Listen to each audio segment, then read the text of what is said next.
I'm standing in the middle of what was once a large Caddo village here in East Texas. This village, established more than 1,000 years ago, was the center of Caddo life for about 500 years.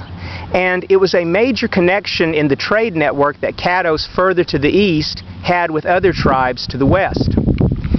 This village was centered around several mounds which the Caddos built. The Caddos were famous as some of the mound building tribes. The mound you were looking at here was the burial mound. It was used for the entire period that they were here. Mainly leaders would have been buried in this mound, and during that time about 90 people were buried in this man-made mound.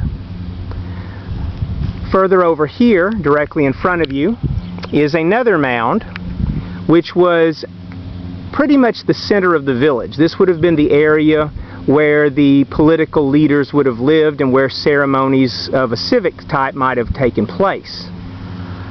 Further over here you see the mound that was the center of the spiritual part of the village. This was where the temple and worship would have taken place. Now between these three mounds there were probably around 2,000 Caddo that lived in this village. If I can pan this back here. There we go. This is the type of home that you would have seen all over this area.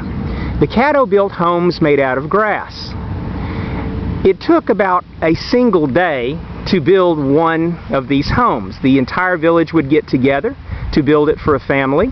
There would be food provided by the family, and throughout the day people would gather materials, assemble this, and then at the end they would have a feast and celebrate. And this was the way Caddos worked together to build their homes. And we'll go inside of this to take a look at what the inside of a Caddo home is like. A Caddo home is fairly large inside, big enough for an entire extended family. As you can see, they'd build structures against the wall where they would have shelves to store food and personal belongings, and on the lower shelves they could sleep. In the center of the room there would have been a fire for cooking and for keeping warm during the winter. Now, you might think that's a little odd for a home built of grass, but they did indeed put a fire in the middle.